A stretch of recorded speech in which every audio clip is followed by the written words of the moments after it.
Greetings, Kelly Poulos here, coming to you from my home in Northern California. I want to begin by saying hello to all of my friends there in Indonesia. I miss you. I miss Jakarta.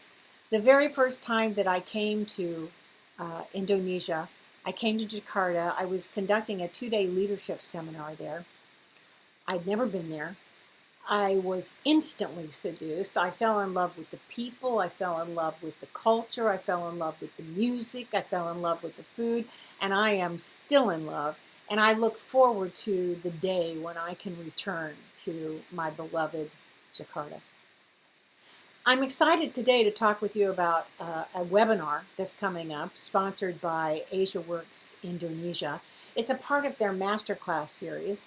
And they have invited myself, Sari, Marsden, and Tini, Fadzilla to conduct this masterclass. And I think probably many of you know of Sari and Tini, two incredible leaders. The name of the webinar is Leading in Times of Change, and boy, is that relevant. As Bob Dylan so eloquently said, the times, they are a-changing.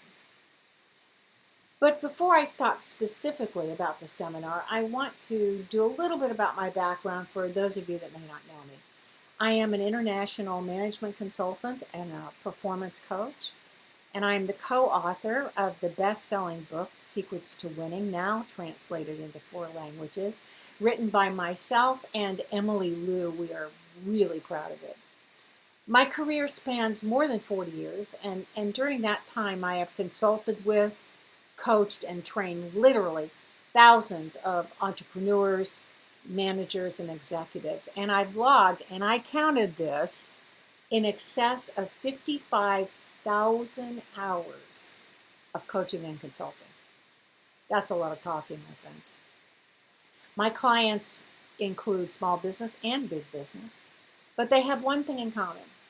Yes, they want to succeed professionally. Yes, they want their businesses to grow and thrive. And they want a deeply meaningful life. In our Secrets to Winning practice, we call that a game worth playing. I personally became interested in leadership as it impacts performance when I was a young manager. I had a team. I was a pretty good manager. I had studied it, and I was able to create a good team. But it was not a great team.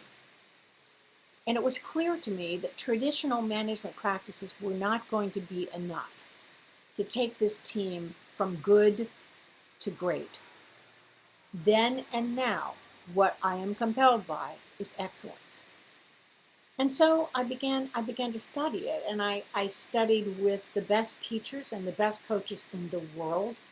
I went out of my way to be around other leaders that I admired, and I practiced and applied it diligently, day in, day out, week in, week out, and as a result, I achieved some exhilarating success and some heartbreaking failure.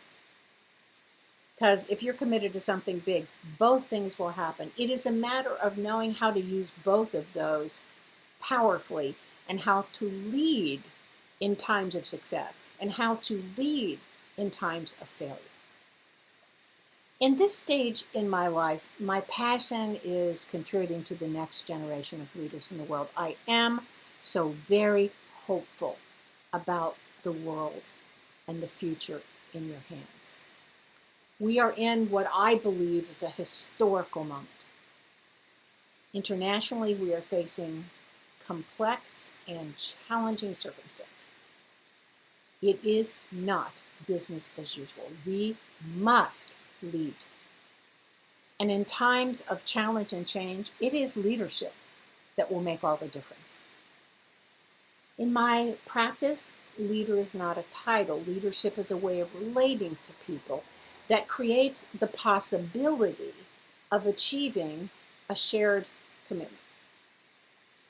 During this webinar, I'll share with you the language of leadership. What are the conversations, the distinctions that inspire and forward action, no matter what the circumstances are?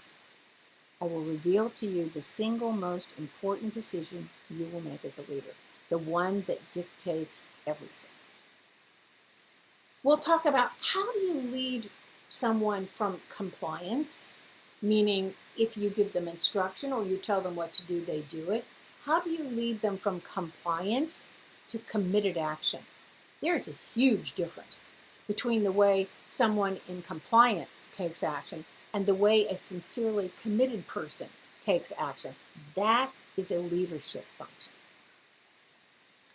So if you're a seasoned leader, what I say to you, take off the black belt, put on the white belt. In the beginner's mind, there are many possibilities.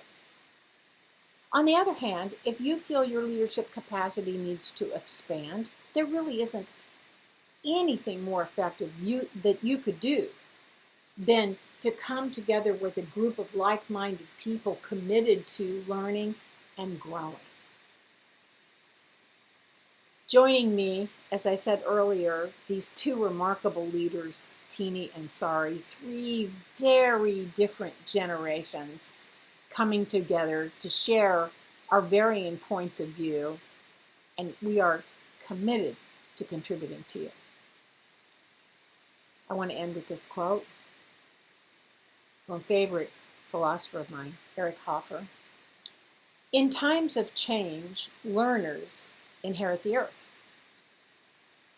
while the learned find themselves beautifully equipped to deal with a world that no longer exists. Come, join us. Let's learn and grow together. Hope to see you there.